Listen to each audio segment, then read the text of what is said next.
Alright, been playing a lot of Garuda lately, and she recently just had a few changes go through, and I thought it would be a good idea to sort of go over everything that she is capable of. I think those changes were well deserved, and I'm glad that they did implement them. But I'm going to sort of look at her in two different ways. Firstly, I'm going to swap to this other build. I'll come back to this one later, but this one just has 130% in every stat, so that when we look at this ability tree we can see what does and does not change. So I'm going to talk about them, and then I'm going to step back out there and show you a few more nuances that each of her abilities have, just a few little quirks that you should be aware of. But first things first, we got Dread Mirror. Rip the life force from an enemy and use it as a shield that captures damage. This kills significantly weakened enemies instantly. Charge to channel the captured damage into an explosive projectile, which is called the Dread Heart, as it were. So we've got the range of the initial pounce and the range of the explosion being affected by range, as you'd expect. The duration of the mirror itself, the shield on her front, is by duration. These blue values here are not affected by any mod, so you can't affect the health to shield or the instant kill threshold. Health to shield being when you use Dread Mirror initially on an enemy, you take 10% of their maximum health, and that is converted into captured damage for when you throw the projectile. And the instant kill threshold is if you're just using that ability on an enemy that is below 40% health. It's always an instant kill regardless of how strong they are. Assuming you can use it on them, that is. Then we have the damage capture multiplier, which is when enemies are firing and hitting your shield. It takes that damage and is stored as captured damage, but before that happens it is multiplied by this value. So by default that's 2, with 30% it goes up to 2.6, and that's affected by strength. And the charge damage is always 50%, and that is when you're holding down your 1, the amount of captured damage in your projectile builds exponentially, and it's always 50% of that value is added per second, so it goes up and up and up, faster and faster. Charge drain is just base 50, gets reduced to 35 with 30% efficiency. That does exactly what you think it would do. Moving on, Blood Altar. Impale an enemy on an altar of Talons and siphon health for Garuda and her allies. Again, we've got the range of the gap closer and the heal radius of the altar itself being affected by range, duration by duration. And this health per second value is pretty interesting because it's not, I guess it's pretty unique. So if you had Garuda who has 300 health and then you took half damage, so you only had 150 health remaining, this 32% value is actually going to be healing you for 32% of 150 per second. So as that heals you back up, you'll be healing slower and slower because that is referring to the amount of health that Garuda doesn't have, but should. So you can increase that with strength, or increase that by having more health on Garuda herself, because 32% of, say, 700 health is a lot more than 32% of 300 health. So it's kind of an interesting little mechanic there. And then the damage per second here, it's just dealing finisher damage, 1% of your enemy's EHP every second. So if you impale someone for 100 seconds, they will die inevitably. So that works. We've got Bloodletting. Garuda sacrifices her health to generate energy. These values are both after mods, so regardless of how much health you have, you'll always lose 50%, as you can see by the blue value. And this bottom one is how much energy you'll get back for that 50% investment. So 25% at default.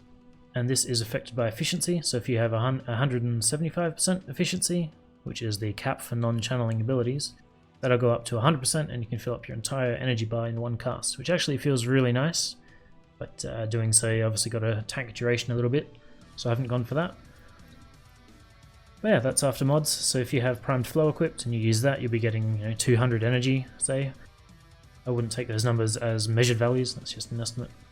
Moving on, we've got Seeking Talons, so you charge to expand the targeting area, release to send Garuda's talons careening towards each target in area. Surviving enemies are prone to bleeding.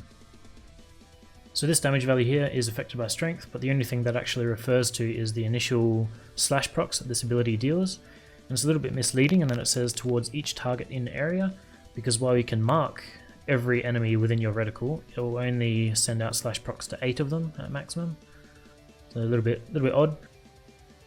The damage value I don't think is very important, but we got the duration. This doesn't affect the actual slash procs caused by the ability, that is just of the mark that appears above everyone's head, so 13 seconds for that mark, 10 by default.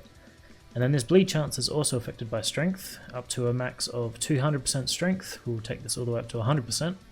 And the way this works is it's more of a damage enabler than anything else. So if you had a weapon that deals primarily impact damage, or entirely impact damage for this example, and it would never be able to proc slash. But if you have cast this ability on an enemy, and it has a 50% chance when this mark is above their head and you shoot them with said impact weapon, you have a 1 in 2 chance to proc slash, with that damage value of the impact being converted to slash and then proccing as a regular slash would. So if you take that all the way up to 100%, every instance of damage you deal to an enemy will be proccing slash, which can be combined with weapons for quite an interesting combination, or Dread Mirror for some crazy numbers, which I'll demonstrate shortly. I'm just going to swap back to my regular build. Again, I'll talk about this a little bit later, why I've gone for what I have. I'm just going to spawn everyone again, but we're going to just pause them so I can talk a little bit about what everything is doing. So we've got a 3. When you hit 3, you'll see that my health goes from 300 down to 150, and my energy will go from 50 to 200 something. 264. And you see in the top right there's a V indicator. That's actually her passive, which is the lower her health is, the more damage you deal. So if you're at 2 health, which is what Quick Thinking will keep you at, you have 100% damage, which means your weapon is doing double damage. It's the same as shooting an enemy that has been primed by Molecular Prime, which does a nice bit of damage. Definitely makes a lot of weapons feel a lot better than they are. Like this Nagan Taka, this crossbow, that's her signature weapon, is alright, but having that extra 100% makes it feel a hell of a lot better. So that's how that works. Yep, need more health. Also pairs very well with Elevate. Magus Elevate on your operator, because you just have unlimited health, which means you have unlimited energy. It's just a neat little quirk. I was building her with a lot of health in mind originally, but I really like being able to just toggle down and have double damage whenever I want. It's pretty neat, I think. Anyway, moving on, we've got our 1. Instant kill when you're below 40% health. You also notice that there's a stagger. All these enemies are staggering, and that's about 8 meters across, 8 meter diameter. We've got that little counter on the top. It's at 390,000. Let's just get rid of that. It's taken 10% of the Corrupted Gunner's health and turned it into stored damage at the top, so 97.7. If you want, you can just mash that on an enemy, and that'll build up that number up the top, and that'll also refresh the duration of the mirror itself, as you can see down the bottom right. And then when you charge to throw this, it deals pure impact damage and always a guaranteed impact proc. But you can use that in conjunction with your 4 to turn that impact proc into slash procs. You can see their health gone down like mad. These guys level 160, they have a lot of EHP, but obviously slash ignores armor, so that makes that very effective. We've got a 2. Pretty gruesome. You can actually have 3 of these up at once, but if you cast it on a guy and you look at them and hit the button again, it dispels it. And while they're up, you can deal damage to said entity. And when you release it, they'll have taken it all. You can see he's got all the slash procs still going on. I'm gonna get some energy back.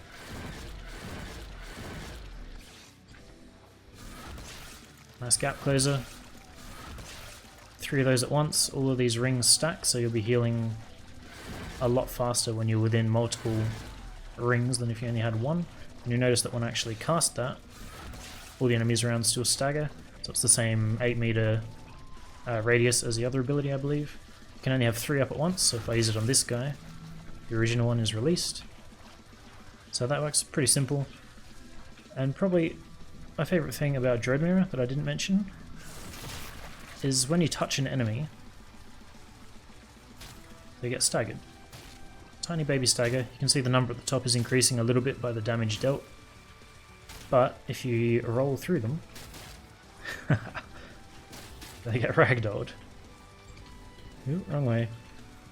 That's just a tiny little feature that I am very fond of. It's ridiculous. Not really fond of this sound effect that thing makes. But a few more things. F4 doesn't require line of sight technically, but you'll see that some enemies through this particular wall are not getting targeted. So there is some kind of limit to exactly what those projectiles can travel through.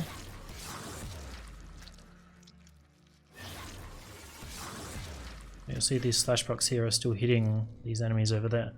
So you don't technically require line of sight, but if the obstacles are thick enough, that is prevented. Another little quirk is you can actually cast these in midair now, and you'll hover in air for 3 or 4 seconds. But the screen shake that comes with doing that is absolutely atrocious. I don't know why that is the way it is, but hopefully that gets changed. I don't usually have trouble with screen shake in this game, but that intensity really makes it feel like the eyeballs are bouncing around inside my skull. Another downside with this is when casting in the air, even if you're only a meter above the ground, you'll hit the ground and you'll do a heavy landing every time. That feels pretty clunky to me. But that's how that works. The one... Oh, get the Dread Mirror back up. The one has the same thing. You can charge it in air, throw it. You always get the heavy landing again. Not necessarily ideal, but that's how that works. Let's get our stats back up. I'm going to spawn them all again. I'm just going to use my weapons on them. Get rid of that. Spawn them back in. Only got 14. That's fine. Got to turn this on. Just want to show off what they're capable of. I'm actually quite fond of her claws. And you get a bit of combo up. I'm using viral, but you can see that they are chopping these guys up pretty good, and that's without taking much advantage of condition overload. Usually run a sentinel that's proccing all kinds of statuses, or high status weapons when I need to chop down tough guys like this.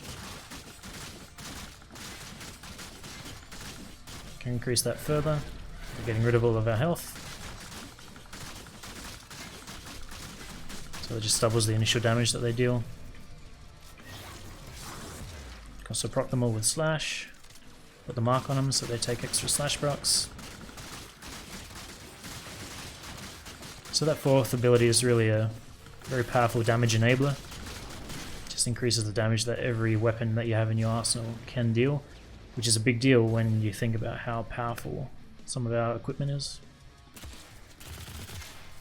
Again, this is fine. I find that it's only really good if you're using burst. You gotta remember I've got a 90%, 100% damage increase at the moment. And I'm bursting into an enemy head. The weapon itself performs alright on its own, but it's nothing special, I wouldn't say. Fine for like sortie level 100s.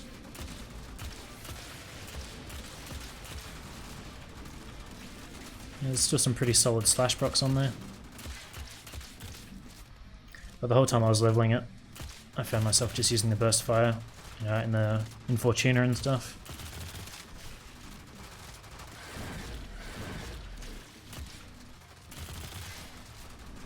And on these guys I always find myself staggering them initially so that I can really predict where their heads are going to be.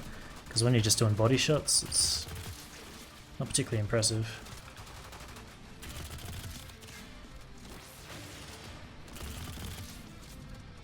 Yeah, still holds its own, it's fine.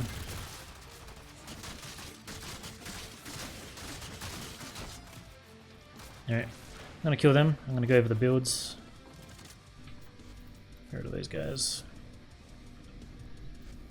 We got Garuda first up.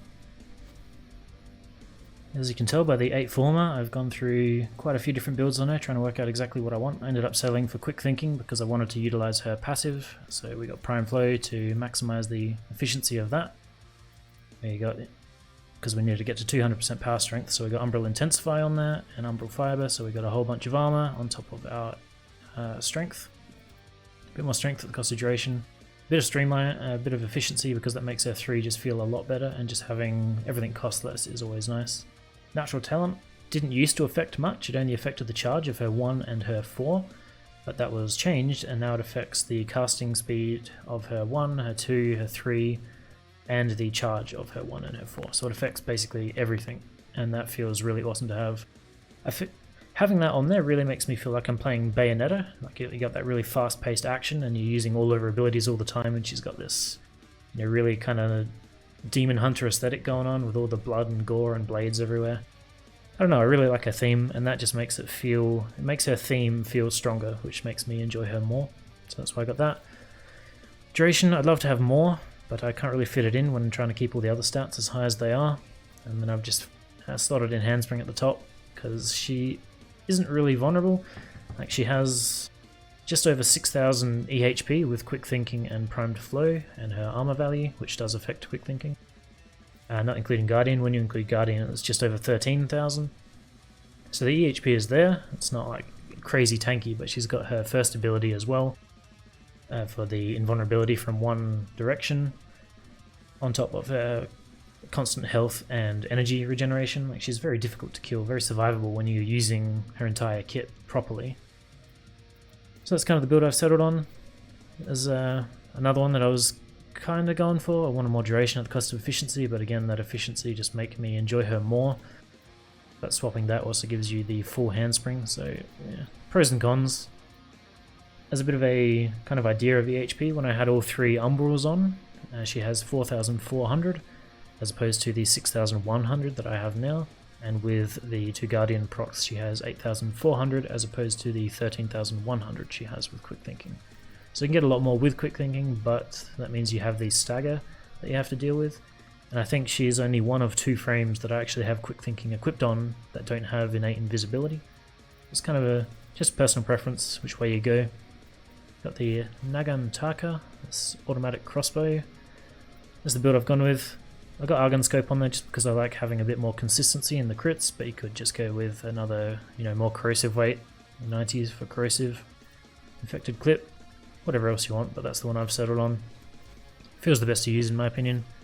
And then with the Talons here, it's just my generic build. This is kind of my flex slot. You can put that in, you can put Drift in Contact or Organ Shatter, but otherwise this is basically what I run all the time. I don't feel like the weapon's ever worth actually equipping on its own, but the quick attack of Vermilion Storm in particular, it builds up combo really quick, and it's really good for taking advantage of that status and getting the crit building up, so you got the Blood Rush and Berserker working. So I feel like it's a very powerful weapon, but it's not something you'd ever actually equip like that. It's just kind of your quick attack, and you can use your weapons to buff it with Condition Overload, and as I said before, having the Sentinel equipped, which is something I usually do. Yeah, let's just go with Carrier.